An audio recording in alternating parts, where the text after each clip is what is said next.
Hello, everybody. It is Wednesday in Pittsburgh, Pennsylvania. My name is Adam Bittner, assistant sports editor for multimedia at the Pittsburgh Post-Gazette, back with the Post-Gazette and Daily Collegian Penn State insider Seth Engle to talk about a surprising amount of Penn State headlines this week. Seth, how are you? Doing well. Yeah, it was we had Thon this weekend, so that was fun. Got a little availability there. Got to talk to James last week too. I think we covered that in the last episode. But yeah, there's news to be had and news to discuss. So we'll go over all that today. We're going to start with Abdul Carter switching from linebacker to defensive end as our big topic today. We're also going to get into the JoePa controversy with naming the field after him. We're going to talk a little bit about Kanye Clary leaving the basketball team, leading scorer there. Seth, let's start with Abdul Carter switching positions. What's your read on the motivations here? Is it the abundance that Penn State kind of has at linebacker with some of these young guys coming up? Is it the fit in Tom Allen's defense? Is it the loss of guys like Chop Robinson and Adisa Isaac up front? Or is it just the combination of all of it? I think it is a combination of a lot of things. Talking about Tom Allen's system at Indiana, he is used to having some hybrid guys who can play on the D line and also play linebacker. And James Franklin is familiar with a system like that as well. We've seen Jesse Luketa play a role like that. Even this past year, having three defensive ends on the D line, like stuff like that, where it gets a little weird and creative. Like James Franklin hasn't shied away from okaying those types of moves. To me, this is what it looks like if Micah Parsons were to have played that third year. I think they would have probably put him more in the D line, like we've seen him at the NFL level. And I think Abdul Carter, they might see somewhat of a similar skill set in him to Parsons. So really, one for him, it's probably better as an NFL prospect to be a defensive end rather than just purely a linebacker. And I also just think this opens up the door for what he's able to do, whether that's, back in coverage as a linebacker, or whether that's, as a pure pass rusher on the D line. Yeah, I think you led in well to my next question, which is obviously this is a guy with NFL draft, aspirations, and that we know that the middle linebacker has been devalued, and it's all about the pass rushers in the NFL if you want to get drafted high. You mentioned Micah Parsons and where he plays in the pros. Do you think it's motivated purely by NFL draft aspirations, or do you think Penn State also could get more out of this guy? Because we've had this conversation on the podcast before. I felt at times that you look at Abdul Carter and you say, look, he's a good player. He's obviously physically talented. He makes plays that other guys can't make. But I don't know that we've really gotten to see him dominate the way I think a lot of Penn State fans had hoped. He hasn't quite evoked Micah Parsons in the Cotton Bowl to me yet. And is this maybe a bid for him to be in a position where he could have more impact, maybe rack up 10 sacks in a season? I think he only has 11 in 2 seasons. Is this just more about Penn State being able to use him better as well, not just about what's making him happy in terms of the NFL draft?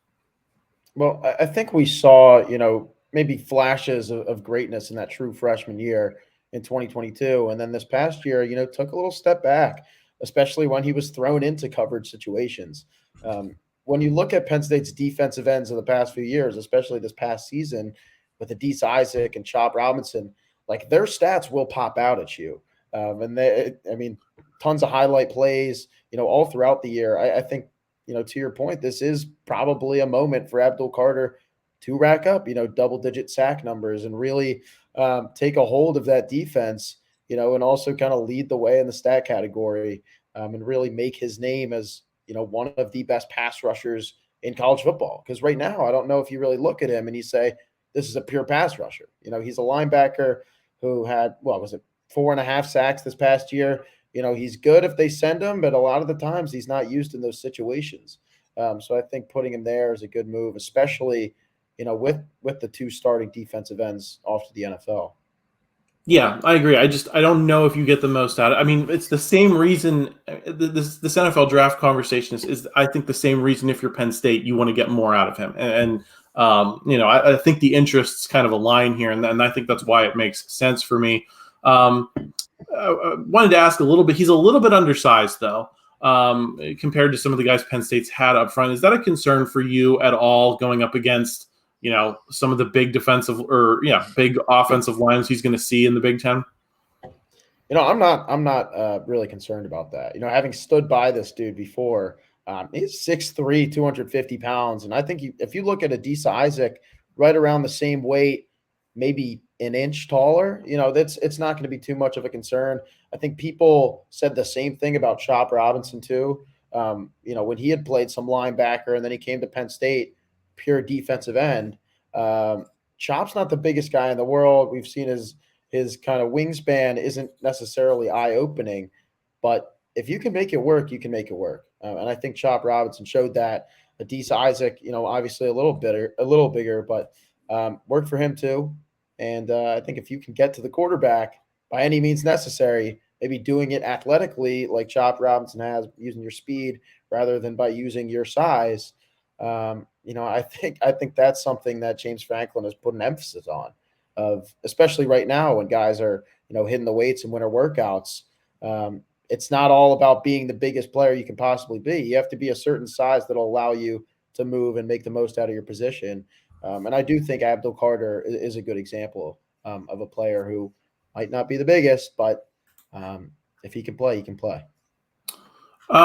So I think I answered for myself, but do you feel like this is a net positive for the defense, and that this is the direction that this had to go, or do you see any other downsides? I think it could be a positive for sure. There was a question who was going to start on the at defensive end beside Dennis Sutton, and Abdul Carter. Obviously fills that hole. Now the question is, what happens at linebacker? Obviously Kobe King is going to command the middle there, but you have now the opportunity to play a guy who was a true freshman last year, and Tony Rojas on one side, and then the other. Maybe you give it to Dom DeLuca. It also maybe says a lot about some of these other young linebackers that they have coming up, like Kavion Keys and Tamir Robinson, where didn't play a ton last year, but at this point, they might have confidence in them enough to the point where they could play some reasonable minutes with Abdul going to the D line. Now this is another thing that I've kind of talked about before, but I don't think Abdul is going to stay on the D line the whole time. Like, I think there's a chance for him to move back and play some linebacker too, just to even it out, because there is good depth at defensive end. But overall, I think it kind of allows for a lot of moving pieces and things to happen. Seth, you mentioned at the top of the show that this was Thon weekend. Winter workouts are underway up in Happy Valley, so some of the players had a chance to speak with the media. I know Drew Aller was one of them. Can you just recap any noteworthy tidbits that you got from speaking to the players this weekend? Yeah, so I talked to Drew for the whole time. I think we had about 12 minutes there. Nick spoke, and Tyler Warren was there too, some other guys. But right now, that was the first day that I had seen some of these transfers in person before, like Fleming and Nolan Rucci and AJ Harris, Jalen Kimber. And it was interesting to kind of see, especially for some of these PA guys, they're in their Penn State jerseys now. Like, after all these years of trying to recruit Julian Fleming and Nolan Rucci, like, these guys are wearing their Penn State jerseys. They're in person. They're in Haluba Hall. So that was kind of my focus of the day. And talking to Drew and, getting his kind of first impressions on Julian Fleming was pretty interesting. Where he said, James said that he's been a quiet guy since he's gotten there. Because I just think as a transfer, you can't come in all cocky. You kind of got to put your head down and just work for a little bit until you acclimate yourself. And he's done that. But he's also had some conversations with Drew and, really start to build that relationship, which is something that I don't really think Drew had that much of with his receiving core last season. Yeah, that's good to hear. I think from a Penn State perspective, Seth, I know that there was some conversation about the new offense too with Andy Kotelnicki. What did Drew Aller have to say about his early impressions of the new offense? Because I think this is one of the first chances, other than the Peach Bowl, we've gotten to hear from him now that he's really involved in it. It's not just hypothetical. What did he have to say? Maybe what did some of these other guys have to say? So, the big thing, and it's kind of comparing the playbook of Kotelnicki and Mike Yurcich without them actually saying the name of Mike Yurcich, is that this is just it's obviously a complicated playbook, but the way that Kotelnicki is laying it up is in a very unique way, and it's making it easy for some of these guys to learn it, where it's kind of free. It's free flowing and it's laid back. And I think from what I've heard, Kotelnicki is kind of explaining it in a way that's allowing people to just understand it more. Obviously, there are a lot of moving pieces, and he's a guy that will kind of just throw something new at a defense each week. But Drew seems to be comfortable with the system. And what was kind of interesting too to listen to him talk about was the comparison between Kotelnicki's system and maybe that of a West Coast offense like Sean McVay with the Rams or Kyle Shanahan with the 49ers, where he said, he's been watching tape of NFL teams. He said Danny O'Brien's gone through about 12 NFL teams tape already to kind of showcase like this is similar to the offensive system that we might be running, where it might look a little more like an NFL style than maybe we've seen from Penn State in recent years. Yeah, I think that's interesting. And having just gone through the whole OC search with the Steelers, I know that was something that excited a lot of Steelers fans, was the possibility of them going and getting somebody off that Sean McVay tree. Obviously, they don't. They go get Arthur Smith, and that's been the source of some disappointment. But listen, if you're one of those Steelers and Penn State fans that your loyalties cross over, do you think it's fair to say maybe you're going to get more of what you were hoping to see out of the Steelers from Penn State this year? Yeah, no, I think Arthur Smith will be all right, though. But it is interesting, like how you can kind of see maybe some similarities this year between, what Penn State's able to do, and then you look over at another team and say, well, they're running, almost identical systems with maybe just a little bit more creativity sprinkled in there. So that'll be cool to see. I'm looking forward to just how this Kotelnicki system really plays out, because we've heard so many good things.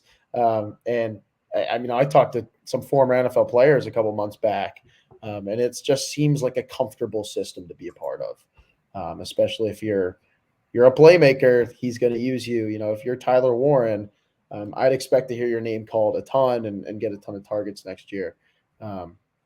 So we'll see, as winter workouts go along. But from what I hear, all things seem to be going pretty well right now. Seth, one other noteworthy thing on offense with the current program, before we get into some ancient program history here in a second, Lyric Samuel, the wide receiver from Brooklyn, commits to Penn State. He's a 3-star. His other offers were, as far as I could track, Rutgers, Syracuse, West Virginia, Michigan State.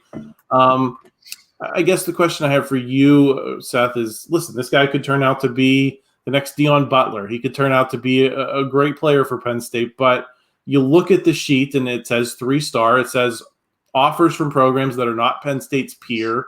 Do you look at a commit like this and say, man, Penn State's still not competing and recruiting at the level it needs to be, especially a wide receiver position you and I have spent so much time talking about in the past 6 months? Is it ultimately, I don't want to say it's a disappointment. It's a great moment for the kid. I think he could have potential here, but if you're looking at the pertinence, is it a sign that Penn State still is not talking about the types of players that you'd like them to be? Yeah. And I mean, it's a problem. But I think when you're struggling to bring in, 4- and 5-star recruits, I think it does help if you're able to just bring in a bunch of guys, which I think they did struggle with, over 2022 and 2023, to just bring in dudes who can compete, and that'll, even the playing field. But, you look back to last recruiting class too, that just signed 2024, there wasn't a single 4-star recruit in there. And now we're seeing again, the first commitment of 2025 is another 3-star. He's in the 700s, nationally. But I think you got to give him a chance too. And that's when you look at some of the best Penn State wide receivers of maybe the past decade, some of these guys weren't too highly touted when they got out of high school. Maybe KJ Hamler's a lone exception to that. But it's not like Jahan Dotson was, number 1 receiver in the country, Allen Robinson too. So being able to give these guys more of a chance, I think, is important. And a guy like Samuel, who, he's just around 6'4", and he's a junior in high school right now, that's a bit eye-opening. And I've seen, his tape, and he looks like he could have, some skills that he can bring to the table. So really giving him a chance, I think, is important. But, I do think it is, a certain level of concern that they've been unable to bring in some of these highly touted wide receiver recruits in recent years. Is it a matter if you want to give? I think this is where I am. I want to give the player the benefit of the doubt, right? Right. He does have a nice frame. You think if he gets into Penn State's strength program, and a little bit of development, maybe they can figure out ways to leverage that. To me, it's not about the player. I think it's more, I'll give the player the benefit of the doubt. I don't know if I'm willing to give the coaching staff the same benefit of the doubt, given the track record over the last several years. Maybe that may be a better way to be, critical of not just this move, but I think the way they have treated the position generally and the way this move kind of fits into that tapestry.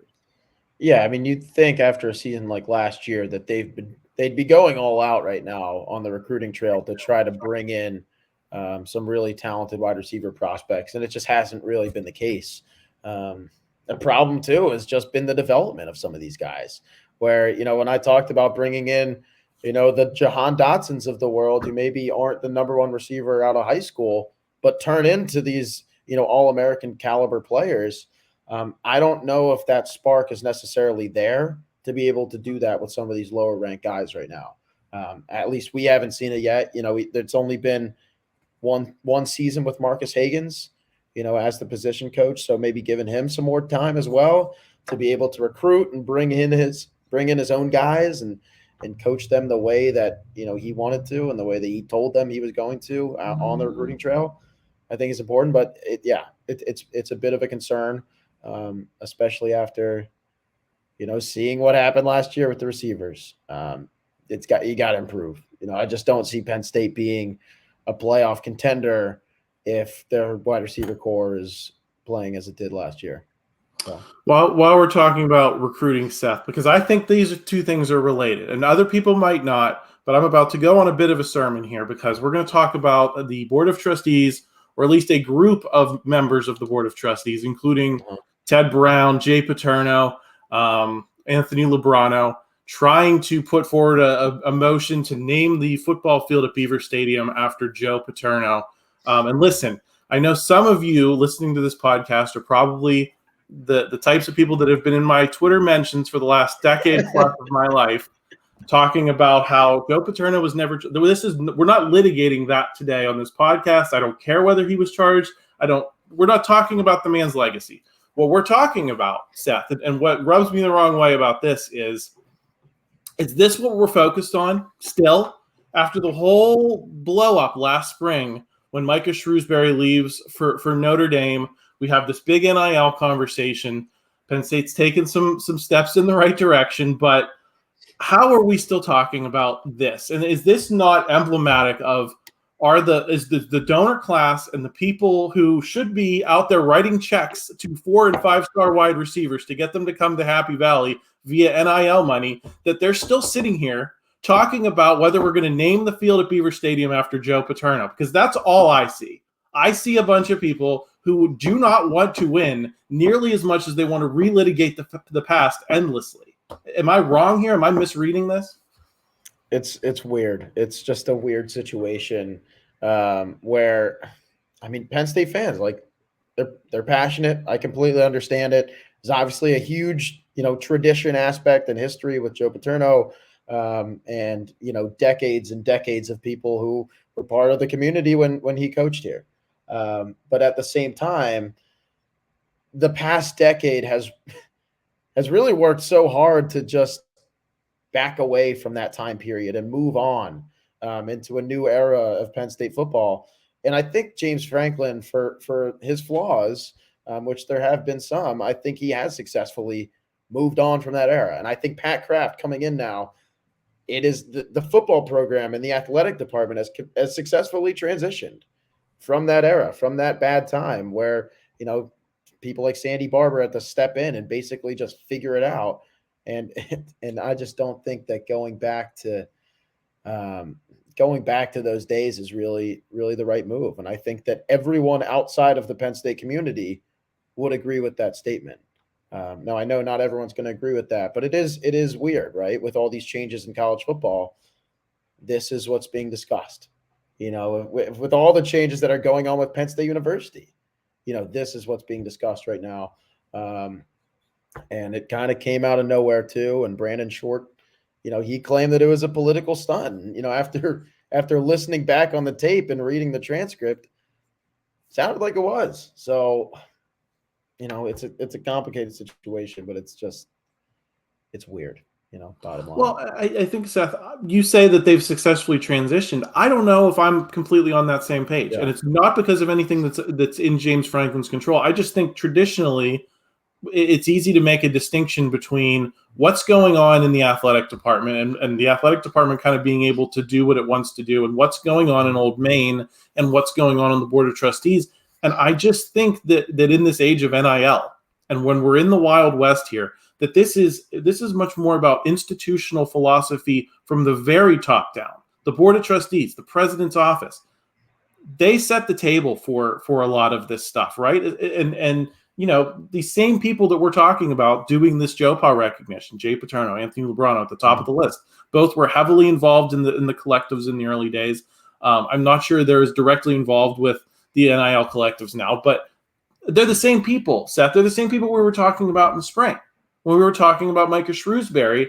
You and I talked about how Michigan seems to want to do everything it takes. Their president is out there defending everything that Michigan and Jim Harbaugh has done over the last year when he's been suspended for 6 out of 12 games. Ohio State's hiring Bill O'Brien, and then he's going, like, once Bill O'Brien leaves, they go out and they hire Chip Kelly and they take him from UCLA. Penn State's not making moves like this. And I just can we say that despite James Franklin's best efforts that the program really has moved on until everyone is rowing in the same direction? Because I don't know if I see it that way. I think there's people that are rowing against him, and I think this is just the latest example.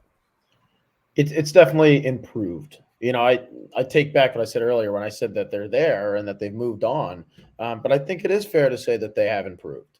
Especially with the people that work directly with James Franklin, like Neely Bendapudi and Pat Kraft, where this past year, James Franklin has said the whole time, like, this is almost every availability we have with James. He's saying the alignment is just, it's like fresh. It's new. It's everything that he kind of wanted since he took over. And it just wasn't necessarily the case because it was still so fresh of the whole scandal. It was just, a couple of years before he took over and a decade later, and it has improved. I think you think a lot of this stuff is noise, Seth? It gets someone like me fired up, especially because that's when I was in school. That's kind of my era was the scandal era. But that ultimately the people who actually matter are rowing in the same direction. Yeah, I mean, it's definitely problematic when the Board of Trustees is so split, with some people trying to move on and move forward with the university, and there are others who have they're trying to cling to 2010 and before that, and I just don't think that that's necessarily the way to go. But obviously different perspectives here. Having I'm here right now, and you were there at the height of this whole situation. So it's messy, and it might always be messy because it's Penn State, and that's just after something like that, it's not ever going to be a clean transition. But I think with Pat Kraft and with Neely Bendapudi working side by side with James Franklin, I think things are better than maybe they were 5 years ago. Is that fair? Yeah, I think that's the net positive. It's just so when you hear it's unfortunate, I think, for Joe Paterno's memory, especially for the people that I think were predisposed to give him some benefit of the doubt in the whole situation, that Joe Paterno has turned that name into something you basically roll your eyes at every time you hear it, and it's because of what Jay has done since then, more so than what happened in the original situation.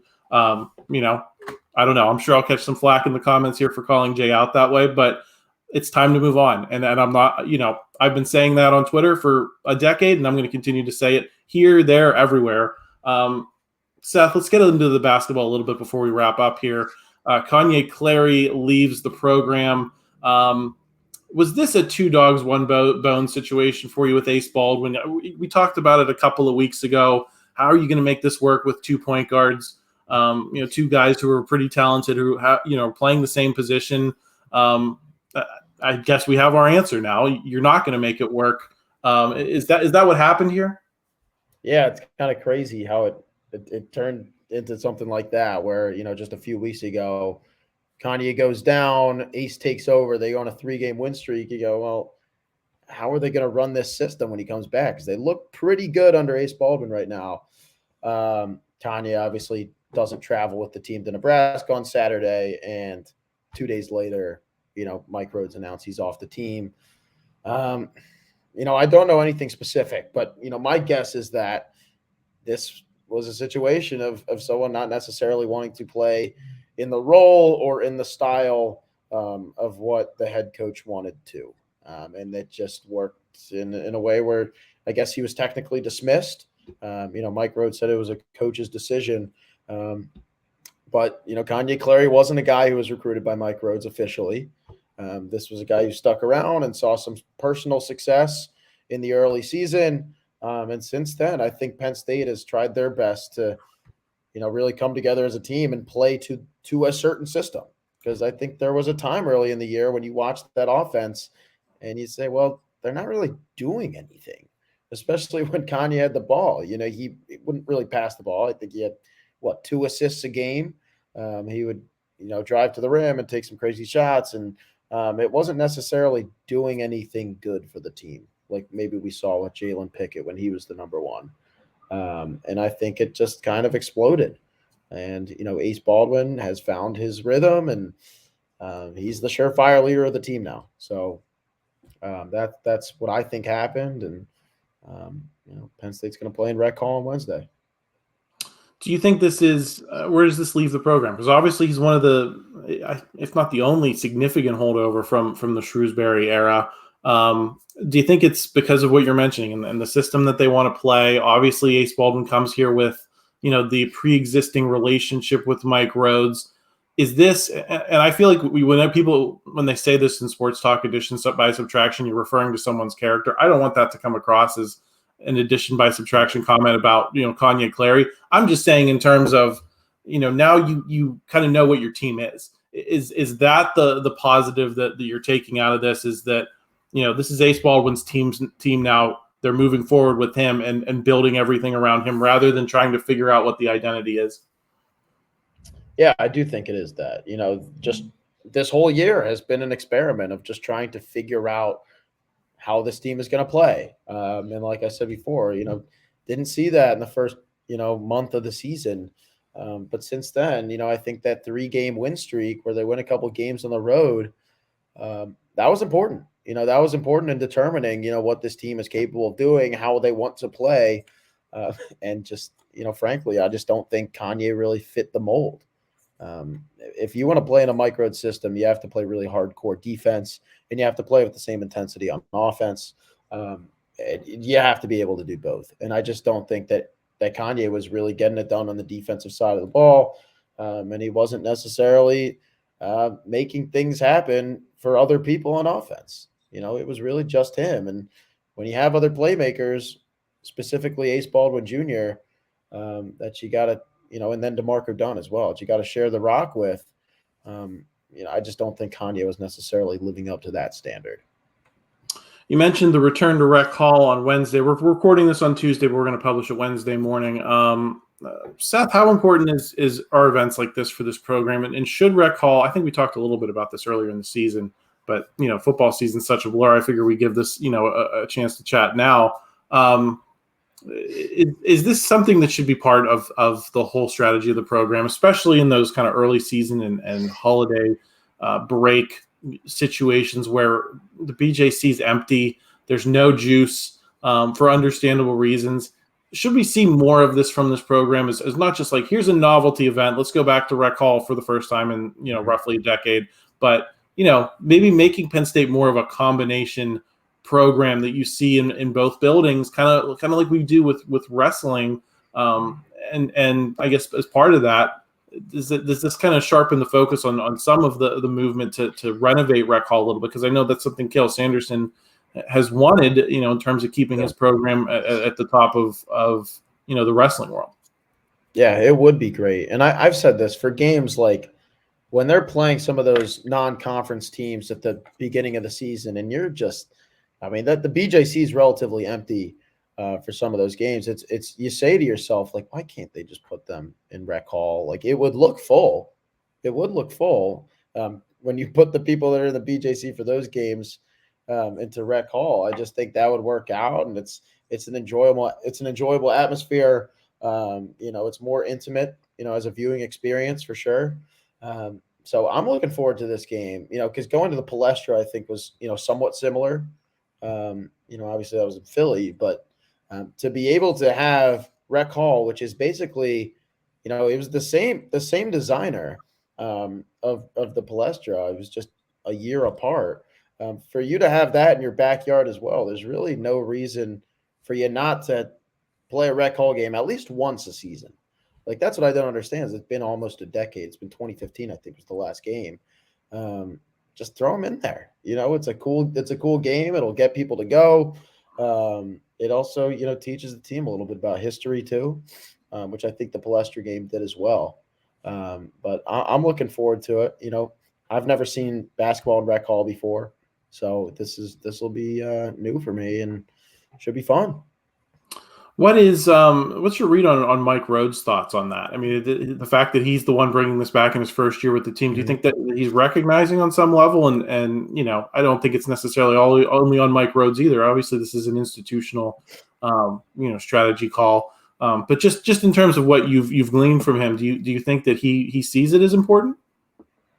Yeah, I do. And I think that him being a Schuylkill County native, which he repeats all the time, like he's a PA guy. He understands the Penn State culture. And I remember at his introductory press conference, him talking about going to games at Rec Hall, like with his dad and watching games there. So for him to return there, it's really a personal thing. And I think he shares that with a lot of people in the community. Playing at the Palestra was the same thing. I know Penn State's played there the past couple of years, but it's not like Micah Shrewsbury, an Indiana native, has that same connection to that building that Mike Rhoades does. So to go there and win the way that he did was a big deal. And for him to go to Rec Hall is a big deal. And I think this all kind of collaborates with this big idea that Penn State basketball is really trying to invest, or the university is trying to invest in its basketball program for the first time and maybe ever. And I think that their success in the transfer portal and this most recent recruiting class, I think, shows that. And also Mike Rhoades' contract shows that as well. So I do think Penn State basketball is moving on, showing some signs of improvement, and also just showing a connection to the community and the state of Pennsylvania. Will be interesting to watch that play out on Wednesday night. Seth, thanks for joining me. This was an unexpectedly busy week of topics, especially with the JoePa commotion. Thanks for letting me get my feelings out there, and we'll reconvene here next week. We'll also stay tuned Thursday. I'll be back with Paul Zeiss talking a whole bunch of different topics. We'll probably talk a little JoePa as well, because Paul Zeiss wrote a pretty well-read column this past week on the topic. So I'm sure me and him will toss that around. I'll also be back on Saturday. We'll be doing our latest NFL mock draft tracker video on the Steelers and some of the choices that are being made for them from around the internet. So make sure you subscribe to the channel if you're not already, so you can check that out. And if you enjoyed this video, please like it. Help us out in the YouTube algorithm. We always appreciate that. Seth, looking forward to talking more next week. Yep. Take care.